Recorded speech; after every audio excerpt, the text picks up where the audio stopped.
famille ne savait pas que je gagnais 50 000 $ par mois. Ils m'ont chassé de chez moi en hurlant, me traitant de loser égoïste. Tu n'es pas notre fils. Pars et ne reviens jamais. Après des années à financer leur rêve, je suis parti. Mais le lendemain matin, ils se sont réveillés pour découvrir que leur monde avait été bouleversé. Depuis mon enfance, j'étais obsédé par les ordinateurs. La façon dont du simple texte pouvait devenir vivant grâce au code, comme un jeu ou un outil, m'a toujours semblé magique. Après le lycée, j'ai décidé de suivre une carrière dans le domaine des technologies de l'information, rêvant de créer des logiciels capables de changer des vies. Je passais des heures à fouiller, à me perdre dans ce monde logique. Mais ma famille avait d'autres plans.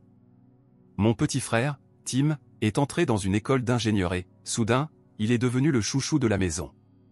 Papa et maman ne cessaient de vanter son potentiel, tandis que moi, je n'étais que le grand frère qui aimait bidouiller des ordinateurs. Un soir, mon père m'a confronté dans le salon. « Ton truc d'informatique, c'est un rêve impossible, dit-il d'une voix dure. Tu n'es pas assez intelligent pour ça. Tu perds ton temps. Arrête de gâcher ta vie et trouve-toi un vrai boulot pour soutenir Tim. C'est sa carrière qui compte. » Maman a simplement hoché la tête, les yeux froids. Lui, il va réussir. Pas toi. Leurs paroles m'ont frappé comme un coup de poing dans le ventre. J'ai essayé d'argumenter. J'ai dit que moi aussi, je pouvais réussir, que c'était mon avenir. Mais ils ne voulaient rien entendre. Tim est la priorité, a décrété mon père, mettant fin à la discussion. Ça faisait mal de savoir qu'il me voyait comme inférieur. Mais je n'étais pas prêt à abandonner. J'aimais trop la programmation. Alors, j'ai pris une décision. J'ai commencé à travailler à mi-temps comme serveur et à réparer les ordinateurs portables des voisins, tout ça pour économiser et payer les études de Tim. Ils pensaient que j'avais renoncé à mes rêves. Ils allaient même jusqu'à me féliciter pour mes efforts. Mais chaque soir, après le travail, je m'asseyais dans ma chambre, mon vieux portable sur les genoux, et je me plongeais dans mes études. J'apprenais tout seul, grâce à des tutoriels en ligne, des forums de programmation et beaucoup d'essais et d'erreurs. J'étais déterminé à leur prouver qu'ils avaient tort. Ils n'avaient pas besoin de croire en moi, je leur montrerais par mes résultats. Même si cela signifiait cacher celui que j'étais en train de devenir. Je n'allais pas renoncer à mon rêve. Ni pour eux, ni pour personne. Ma double vie a commencé modestement, mais elle a rapidement pris de l'ampleur. Le jour, je retournais des burgers dans un fast-food gras où je réparais le vieil ordinateur de Madame Henderson pour quelques dollars, tout ça pour que le financement des études de Tim continue. Mes parents pensaient que j'avais accepté le rôle de bête de somme de la famille, et ils étaient contents quand je leur remettais de l'argent. « C'est bien de voir que tu fais ta part », disait ma mère, sans avoir la moindre idée de ce que je faisais vraiment la nuit. Parce que, dès que la porte de ma chambre se fermait, j'entrais dans un monde qu'ils ne connaissaient pas. Je verrouillais la porte, ouvrais une canette de soda, et me plongeais dans les tutoriels gratuits de programmation. Python, JavaScript, réseau. J'absorbais tout comme une éponge. Mes mains tremblaient la première fois que j'ai terminé un programme qui fonctionnait vraiment, une simple calculatrice. Ce n'était rien d'extraordinaire, mais c'était à moi. Quelques mois plus tard, j'ai découvert un site de freelance et j'ai postulé pour créer un site web pour une boulangerie locale. J'avais totalement sous-estimé le travail, j'ai facturé 1 200 $ pour des heures et des heures d'effort. Mais quand le paiement est tombé, j'ai eu l'impression d'avoir gagné une fortune. J'ai investi chaque centime dans des cours supplémentaires, des logiciels plus performants, tout pour améliorer mes compétences. Je ne dormais que 3 ou 4 heures par nuit, porté par l'adrénaline et beaucoup de café bon marché. Ma première grande réussite est arrivée 1 an plus tard, un poste en télétravail pour une start-up, afin de corriger des bugs dans leur application. Ils ont tellement apprécié mon travail qu'ils m'ont gardé comme freelance, et rapidement, j'ai commencé à combiner cela avec mes propres projets parallèles. J'ai créé une application de gestion de stock pour les petites entreprises. J'ai mis l'application en ligne et j'ai regardé le nombre de téléchargements grimper. Quand Tim est entré en 2e année d'université, je gagnais déjà 50 000 $ par mois tranquillement, régulièrement, dans le plus grand secret. Mais garder tout cela caché n'était pas facile. Je m'asseyais à table en écoutant Tim parler fort, plein d'assurance, de ses cours d'ingénierie. Je vais concevoir des moteurs qui vont changer le monde, disait-il, et maman brillait de fierté comme s'il l'avait déjà fait. Papa ajoutait. Voilà notre fils. Et moi, je picorais ma nourriture, luttant contre l'envie de dire que je venais de signer un contrat qui couvrait toutes les frais de scolarité de Tim et bien plus encore. Ce n'était pas exactement de la jalousie. C'était le poids d'être invisible. Il me demandait comment s'était passée ma journée, et je répondais comme toujours. Rien de nouveau, les laissant croire que je peinais encore à m'en sortir. Le job au fast-food était ma couverture, et je l'ai conservé même après ne plus avoir besoin du salaire. Mais la fatigue s'est accumulée lentement, jusqu'à me frapper de plein fouet. Certaines nuits, je fixais l'écran de l'ordinateur, les yeux brûlants, me demandant pourquoi je me tuais à la tâche. Mon dos me faisait mal à force d'être penché sur mon bureau. Ma tête tambourinait, faute de sommeil. Pendant ce temps, j'entendais Tim rire avec ses amis en bas, insouciant, alors que je luttais contre un bug tenace dans mon code. L'amertume a commencé à monter en moi. Pourquoi est-ce que je portais tout ça, seul, sur mes épaules? Mais ensuite, je terminais un projet. L'argent commençait à rentrer. Et cette étincelle se rallumait. Je ne faisais pas que survivre. Je construisais quelque chose de réel. Un jour, un client m'a envoyé un email. Votre application a sauvé mon entreprise. Cela m'a donné la force de continuer, même quand le doute m'envahissait. C'est pendant la 3e année de Tim que tout a changé. Mon projet parallèle a vraiment décollé. Les abonnements à mon application de gestion de stock ont explosé. La start-up m'a proposé un poste en télétravail à temps plein. J'ai démissionné du fast-food. J'ai dit à mes parents que j'avais trouvé quelque chose de plus stable, et je les ai laissés croire que c'était encore un boulot difficile et mal payé. La vérité? Le salaire était irréel, 150 000 $ par mois. Bien plus que je n'aurais jamais pu imaginer. J'ai tout mis de côté sur un compte séparé. J'ai acheté un meilleur ordinateur portable et j'ai installé mon setup dans un coin du sous-sol, là où personne ne venait me déranger. Je m'asseyais là, entouré de câbles et de canettes de soda vides, en souriant face aux chiffres sur mon écran. Je n'avais plus besoin de leur approbation. J'avais la preuve vivante que j'étais bon. Ou mieux, que j'étais excellent. Et pourtant, j'ai surpris ma mère en train de montrer les bulletins de Tim à la famille, la voix débordante de fierté. Pendant ce temps, moi, je recevais un sec. Et le boulot, ça va? Sans la moindre émotion. J'avais envie de crier. Je ne suis pas celui que vous croyez. Mais je me suis tu. Peut-être par peur qu'ils exigent une part. Ou pire, qu'ils considèrent tout ça comme un simple coup de chance. Alors je suis resté silencieux, laissant le ressentiment grandir en moi. Tim paradait dans la maison, parlant avec enthousiasme de l'atelier qu'il rêvait d'ouvrir. Et moi, je hochais la tête, en cachant le fait que je pourrais en acheter un 10 fois plus grand, si je le voulais. Mais je n'étais pas encore prêt à révéler mes cartes. J'avais trop travaillé. Trop souffert. C'était à moi. Ma réussite. Ma victoire. Et, pour l'instant, elle n'appartenait qu'à moi. La remise de diplôme de Tim fut un grand événement, du moins pour nos parents. Ils ont loué une salle, invité la moitié de la ville et accroché des banderoles disant « Félicitations à l'ingénieur Tim ». Je suis resté au fond de la salle, applaudissant, pendant qu'il montait sur scène avec son diplôme à la main. Les yeux de maman brillaient de larmes de fierté. Papa lui tapotait le dos comme s'il venait de recevoir un prix Nobel. « Il va réussir dans la ville », répétait-il en servant du gâteau aux invités souriants. J'ai reçu quelques sourires polis, merci pour ton aide, d'une tante, comme si je n'étais qu'un figurant. Ça ne me blessait plus autant qu'avant. J'avais déjà construit mon propre monde, ma propre valeur. Mais malgré tout, il restait un goût amer. Quelque temps plus tard, Tim a trouvé un emploi dans un atelier, à réparer des moteurs. Toute la famille était en liesse. J'ai pensé, mon rôle ici est terminé. J'avais payé mes dettes. Mais ensuite, il y a eu le dîner qui a tout changé. Nous étions à la table de la cuisine. Maman servait de la purée de pommes de terre quand papa s'est éclairci la gorge. Tim a un projet, dit-il d'un ton ferme. Et il va ouvrir son propre atelier. Il va être son propre patron. Nous avons besoin que tu contribues avec 5 000 $ pour l'aider à démarrer. Je suis resté figé. Ma fourchette s'est arrêtée à mi-chemin. Quoi? Pendant un instant, j'ai cru avoir mal entendu. Maman a ajouté. Tu lui dois bien ça, après tout ce qu'il a fait. C'est lui, l'avenir de cette famille. Tu dois soutenir ça. Mon estomac s'est retourné.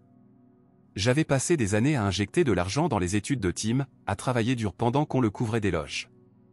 Et maintenant, il me demandait 20 000 $, comme ça, d'un coup, juste parce qu'il avait décidé d'ouvrir un atelier? J'ai posé ma fourchette sur l'assiette, les mains tremblantes. C'est beaucoup d'argent, ai-je dit, en essayant de garder un ton neutre. Je n'ai pas cette somme disponible pour l'instant. C'était un mensonge. Je pouvais signer un chèque 10 fois plus gros sans cligner des yeux. Mais je n'allais pas leur dire ça. Le visage de mon père s'est durci. Tu travailles depuis des années. Ne sois pas radin. Tim le mérite. Tim s'est adossé à sa chaise, avec ce sourire moqueur.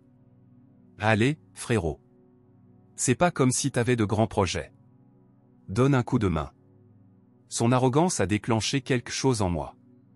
J'avais été leur machine à fric silencieuse pendant des années. Et pourtant, ils me traitaient toujours comme si je n'étais rien. Non, ai-je dit, plus fort que prévu.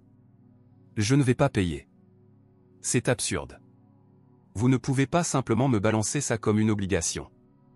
Un silence pesant est tombé dans la pièce pendant une seconde. Puis l'explosion est arrivée. Mon père a frappé la table du poing. Égoïste.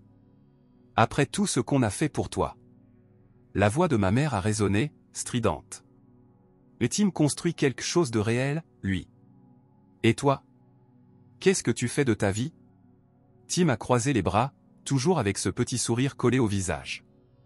Je crois qu'il y en a qui supportent pas trop le succès des autres. Le succès?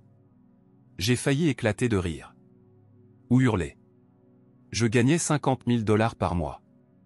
Je dirigeais une entreprise qu'ils ignoraient totalement, pendant que Tim jouait au mécano avec des pièces rouillées. Mais je me suis contenu. Il ne méritait pas de savoir. Pas encore.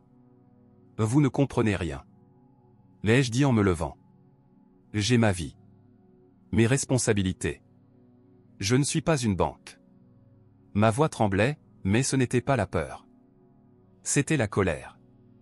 La rage de celui qui s'est tu pendant des années, en portant le monde sur ses épaules. Et c'est ainsi qu'on me remerciait? Mon père a pointé son doigt vers moi, les yeux brûlants. Tu es une déception. Tu l'as toujours été. Ma mère a baissé la tête, comme si c'était une vérité évidente. Si tu refuses d'aider ton frère, alors tu n'es plus notre fils. Tim observait simplement, avec l'air de celui qui pense avoir gagné quelque chose. J'aurais pu tout balancer. Mes revenus. Mes investissements. Mes clients. Mais non. Ils auraient tout déformé. Exiger plus. Je connaissais trop bien leur jeu. J'ai reculé ma chaise, le cœur battant à tout rompre. Très bien. Je n'aiderai pas, débrouillez-vous. Le visage de mon père est devenu rouge comme une tomate. Tu te crois trop bien pour nous? On verra jusqu'où tu vas aller avec cette attitude. Maman s'est mise à pleurer, mais ça sonnait faux, comme si elle jouait simplement un rôle.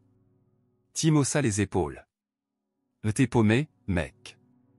Je suis sorti de la cuisine, leur voix s'éteignant derrière moi. Accusation, reproche, la même cacophonie habituelle. J'avais passé des années à vouloir me prouver quelque chose à moi-même, pas à eux. Et je n'allais pas les laisser profiter de tout ça maintenant. Ils pensaient que j'étais brisé. Inutile. Un raté. Qu'ils le croient. Moi, je connaissais la vérité et c'était suffisant, pour l'instant. Mais je sentais la tempête approcher. Celle qui allait mettre au grand jour toute cette comédie. Et la chute est arrivée plus vite que prévu. Une semaine après avoir refusé les 20 000 $, maman m'a appelé au salon pour une réunion de famille. J'ai su que c'était un piège dès que j'ai vu Tim affaler sur le canapé, les bras croisés, et papa faire les 100 pas comme une bête en cage. On en a discuté et commença mon père, la voix tendue et aiguë. Soit tu es avec nous, soit contre nous. Je me suis assis, déjà prêt à encaisser. Tim a été le premier à parler, d'un ton chargé de mépris. Tu bosses depuis des années, mec, et t'as quoi à montrer? Rien. Et égoïste, tu gardes tout pour toi pendant que moi, j'essaie de construire quelque chose de vrai. Ça m'a blessé. Pas parce que c'était vrai mais justement parce que c'était si loin de la vérité. Je les avais tous portés à bout de bras. Et lui osait me traiter d'inutile? Maman s'est jointe à la scène, la voix tremblante d'une fausse douleur. On t'a mieux élevé que ça. Tim est ton frère. Il a besoin de toi. Et toi, tu lui tournes le dos? J'ai ouvert la bouche pour me défendre. Mais papa m'a coupé, rugissant. Assez. Tu es dehors. Fais tes valises. Quitte cette maison. Tu ne fais plus partie de cette famille. Mon cœur s'est arrêté. Dehors? Comme ça, d'un coup? Avant même que je puisse réagir, il est monté à l'étage en courant, a attrapé mon sac de sport, et a commencé à jeter mes affaires sur la pelouse. Maman l'a suivi en murmurant. Tu l'as bien cherché. Tim regardait la scène avec un sourire, comme s'il venait de remporter un trophée. Je suis sorti de la maison, trébuchant sur mon propre orgueil. Les voisins jetaient des coups d'œil derrière leurs rideaux, observant ma vie jetée dans le jardin. L'humiliation me brûlait le visage. Mais je n'ai pas supplié. Jamais je ne leur aurais donné ce plaisir. Plus tard, j'ai appris que maman était allée encore plus loin.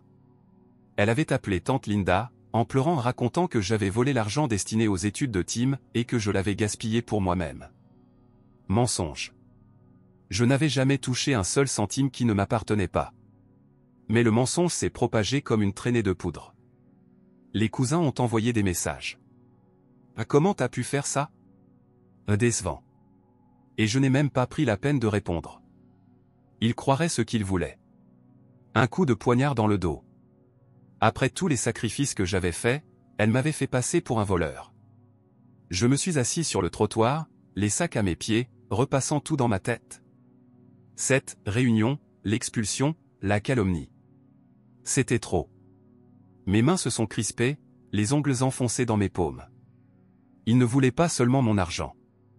Il voulait m'effacer. J'aurais pu tout révéler à ce moment-là.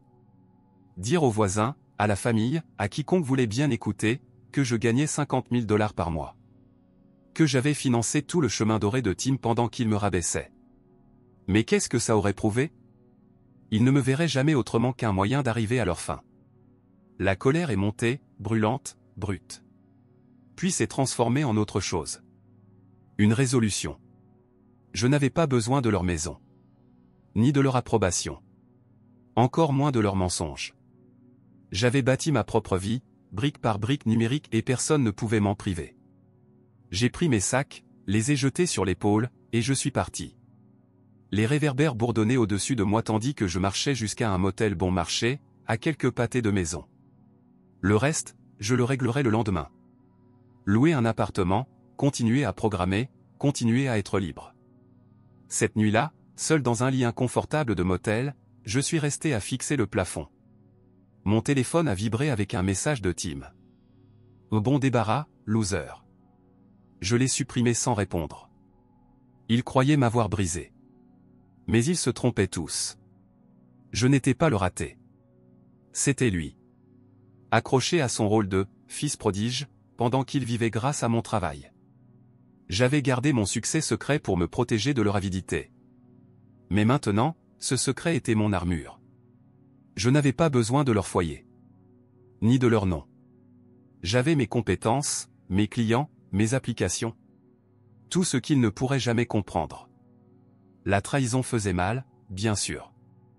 Les mensonges de maman. La rage de papa. Le sourire arrogant de Tim. Mais tout ça avait aussi rallumé une flamme. Je ne fuyais pas. Je courais vers quelque chose de meilleur. Et un jour, ils le verraient. Quand il serait trop tard. Que je n'ai jamais eu besoin d'eux. J'ai fermé les yeux, épuisé, mais vivant. Et je me suis fait une promesse. C'en était fini de leur influence sur moi. Le motel n'était qu'une étape, pas un foyer. En moins d'une semaine, j'ai loué un petit appartement au centre-ville. Rien de luxueux, juste un studio, avec un bureau pour mon ordinateur portable. Et une vue sur les lumières de la ville. Mes économies ont facilité les choses. Je n'ai pas eu à me débattre comme ils l'avaient espéré. Des amis de l'époque du freelance ont repris contact. Ils ont apporté des cafés, des meubles d'occasion, du soutien sincère. J'ai entendu dire que tu t'étais disputé avec tes parents. A dit mon ami Marc en portant une chaise. Tu vas bien? J'ai hoché la tête, reconnaissant pour cette normalité. Un contraste frappant avec le chaos que j'avais laissé derrière moi. Pas de cris, pas de reproches, juste du calme, de l'espace pour respirer.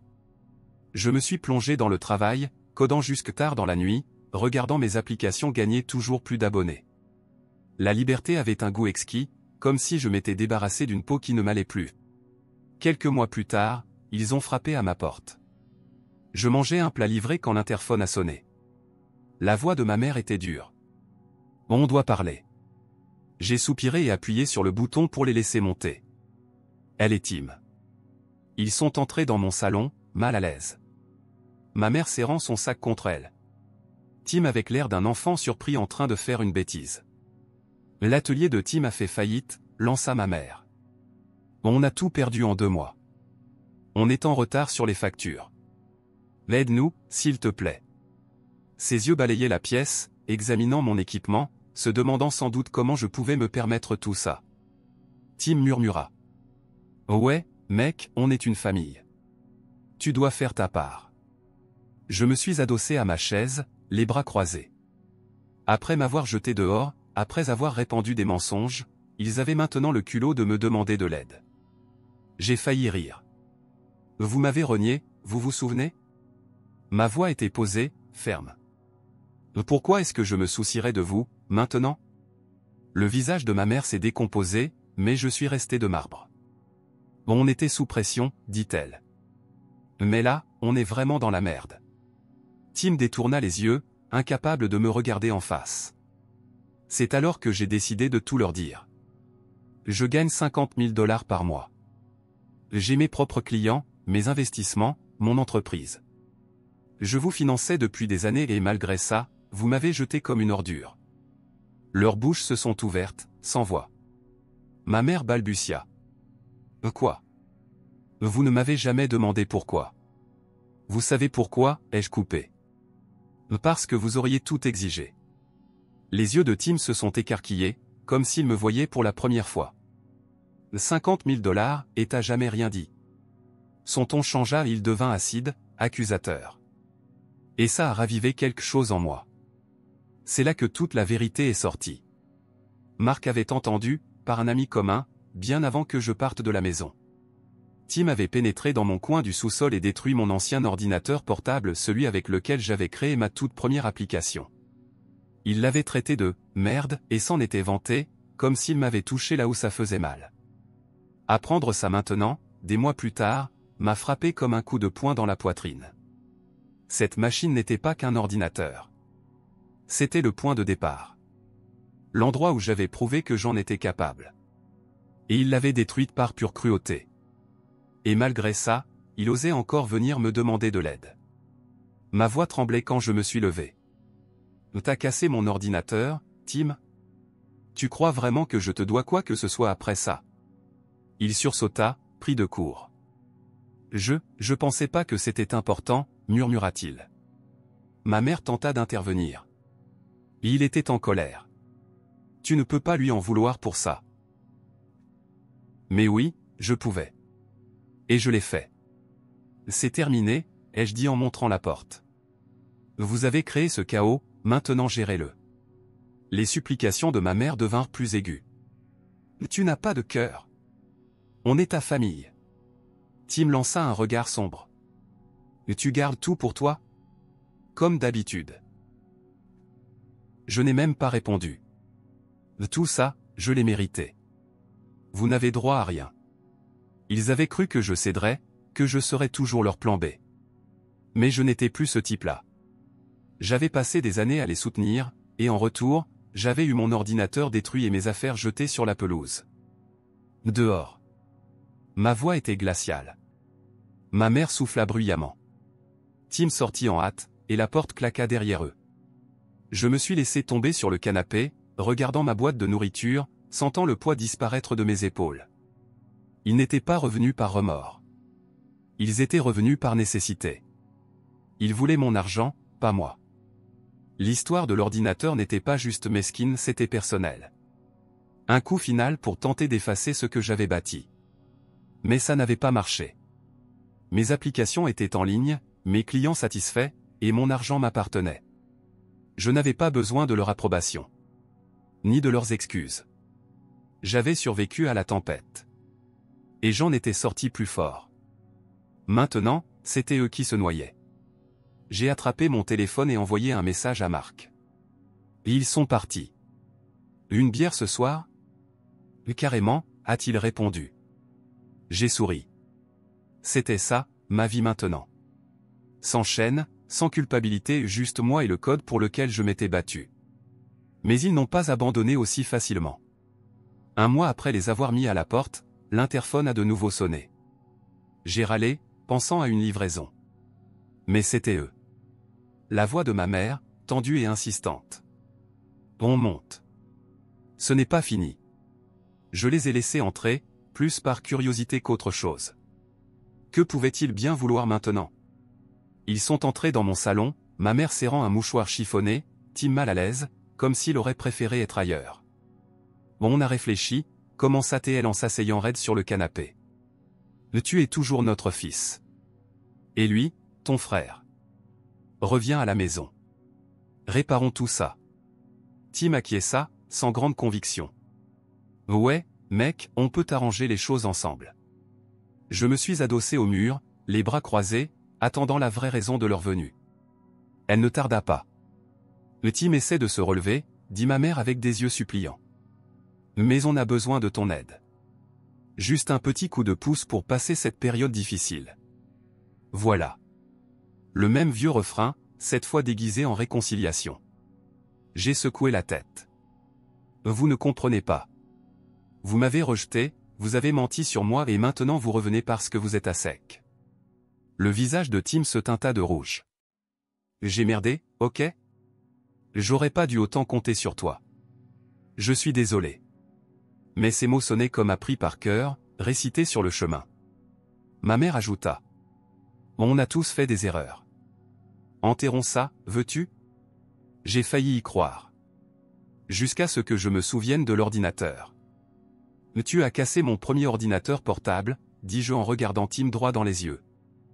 Ce vieil ordinateur, c'est là que tout a commencé pour moi. Pourquoi t'as fait ça, ai-je demandé, les yeux plantés dans ceux de Tim. Il se tortilla, cherchant du regard un soutien chez maman. J'étais en colère, ok, dit-il. Tu passais ton temps au sous-sol à faire comme si t'étais meilleur que nous. Maman détourna le regard. C'était un moment d'impulsion. Il ne voulait pas faire ça. Mais j'ai vu la vérité dans la façon dont elle fuyait mon regard. Bien sûr qu'il voulait. Chaque mot, chaque mensonge, tout était délibéré. Je me suis tourné vers elle. Et dire à tout le monde que j'ai volé l'argent de Tim, c'était aussi un impulso? Elle serait dit. J'étais blessé parce que tu n'as pas voulu nous aider. Je me suis senti rejeté. Tu m'as fait passer pour un criminel, ai-je rétorqué. C'est toi qui t'es mise dans cette situation. Je ne suis pas votre distributeur automatique. La pièce a explosé. Tim s'est levé brusquement, la voix montée. Alors maintenant tu te prends pour le roi du monde parce que t'as de l'argent? C'est nous qui t'avons élevé. Maman s'y est jointe. Et tu nous dois tout. Des années à te nourrir, à t'offrir un toit, à s'occuper de toi. J'ai ri. Un rire amer, sans joie. Et moi, j'ai tout rendu. J'ai payé les études de Tim, j'ai tenu cette maison à flot pendant que vous me rabaissiez. Je ne vous dois rien. Tim a pointé un doigt vers moi, furieux. T'es qu'un putain d'égoïste. Ma mère sanglotait. Comment tu peux nous faire ça? Le chaos total. Des cris, des accusations, les mêmes manipulations émotionnelles qu'avant. J'en avais assez. Emmenez votre cirque ailleurs, ai-je dit en me plaçant entre eux. Vous êtes chez moi, et ça suffit maintenant. Ma voix était ferme, tranchante, définitive. Ils se figèrent, pris de court. Les larmes de maman cessèrent. Les poings de Tim se relâchèrent. On va changer, murmura-t-elle, désespérée. Je ne te mettrai plus la pression, je te le promets. Tim ajouta. Je vais chercher un vrai boulot, mec. Plus de problèmes, juré. Leurs yeux imploraient que je les croie. Mais j'avais déjà vu ce film. De belles paroles, des promesses creuses. Ils se reposeraient encore sur moi à la première occasion. Je ne vous fais plus confiance, dis-je clairement. Vous n'avez plus aucun pouvoir ici. Maintenant, partez. Un silence de plomb tomba sur la pièce. Les épaules de ma mère s'affaissèrent. Tim baissa les yeux. Ils avaient joué leur dernière carte et ils avaient perdu. Je suis allé jusqu'à la porte. Je l'ai ouverte. Vous pouvez partir. Ils sont sortis, la tête basse, sans échanger un mot. La porte s'est refermée derrière eux, et le calme m'a enveloppé comme une vague. Je me suis assis sur le canapé, regardant l'endroit qu'ils venaient de quitter. Sans colère. Sans regret. Juste soulagé. Ils n'étaient pas revenus par amour ou par envie de réparer. Ils étaient revenus pour l'argent. L'histoire du notebook n'était pas juste une mesquinerie. C'était personnel. Un dernier coup pour tenter d'effacer ce que j'avais construit. Mais ils avaient échoué. Mes applications étaient en ligne. Mes clients, satisfaits. Et mon compte en banque, à moi. Je n'avais besoin ni de leur approbation, ni de leurs excuses. J'avais survécu à la tempête. Et j'en étais sorti plus fort. Maintenant, c'était eux qui se noyaient. Depuis leur départ définitif, mon appartement était devenu un sanctuaire. Plus de coups de sonnette. Plus de fantômes du passé. Je me suis plongé encore plus profondément dans mon travail. J'ai attiré de nouveaux utilisateurs vers mon app, regardant les chiffres grimper. La ville bourdonnait derrière ma fenêtre, et pour la première fois, je me sentais faire partie de la ville sans poids, sans fardeau. Un soir, lors d'une rencontre entre professionnels de la tech, j'ai rencontré Sarah, une graphiste au rire facile et au regard affûté pour les détails. La connexion fut immédiate, un café, des idées échangées entre design et code. Elle ne connaissait pas mon histoire. Et elle n'avait pas besoin de la connaître. Sarah me voyait pour ce que j'étais aujourd'hui, pas pour la version déformée que ma famille avait tenté d'enterrer. On a commencé à se fréquenter. Sans pression. Juste des moments simples qui, petit à petit, refermaient des blessures anciennes. Quelques mois plus tard, j'ai reçu un message de Tim. Désolé pour tout. J'ai trouvé un boulot dans une usine. Maman est encore en colère. Elle te tient pour responsable. On peut parler ? J'ai lu ce message. Et je n'ai rien ressenti. Ni colère. Ni pitié. Ni envie. Il s'était appuyé sur moi trop longtemps, et j'avais fini par le porter jusqu'au bout. J'ai bloqué son numéro. Comme je l'avais fait pour celui de ma mère. Sarah et moi ne courions pas après quelque chose de sérieux. Mais sa présence constante était bien suffisante. J'avais mérité ce silence. Et je n'allais pas l'échanger contre une seconde de leur chaos. Ce chaos m'a appris quelque chose de dur mais de vrai. Ta valeur n'est pas ce que les autres disent qu'elle est. C'est ce que tu construis toi-même. Ma famille m'a traité comme un outil. Un support pour l'enfant chéri. Mais j'ai appris à me battre pour mes propres rêves. Se sacrifier peut être noble quand c'est un choix. Pas quand c'est imposé par la culpabilité et le mensonge. Rompre avec eux n'a pas été une faiblesse. Ça a été l'acte le plus fort que j'ai jamais accompli. Les gens te jugeront à travers leur propre vision déformée. Mais ta vérité, ton courage, savent ce qui compte vraiment. J'ai codé ma sortie de leur ombre. J'ai prouvé que je n'avais pas besoin de leur approbation. Ni de leur nom de famille. Qu'ils gardent leurs regrets. Moi, je n'en ai aucun. Et la leçon finale ? Ne laisse jamais personne t'enchaîner à ses propres échecs. Coupe les liens. Protège ta paix. Construis quelque chose qui n'appartient qu'à toi. Ce n'est pas de l'égoïsme. C'est de la survie. Commentaire Madame Reddit. Le parcours de ce jeune homme est un rappel brutal que, malheureusement, toutes les familles ne nous soutiennent pas, et que parfois, la meilleure chose que l'on puisse faire pour soi-même est de couper le mal à la racine, même si cela fait mal. Il ne cherchait pas la vengeance, juste la paix, et il a dû la conquérir seul, loin de ceux qui auraient dû être à ses côtés. Mais à la fin, il a prouvé qu'il est possible de repartir de zéro, de construire quelque chose de ses propres mains et de réussir, même si personne ne croit en vous au début. Et vous, avez-vous déjà vécu quelque chose de similaire ? Ou connaissez-vous quelqu'un qui a dû s'éloigner pour survivre émotionnellement ? Racontez-nous tout dans les commentaires, j'adorerais lire votre avis. Et voilà qui clôt une autre histoire émouvante de Reddit. Si vous avez aimé, laissez un like, partagez et abonnez-vous à la chaîne pour d'autres histoires incroyables. Ne manquez pas la prochaine.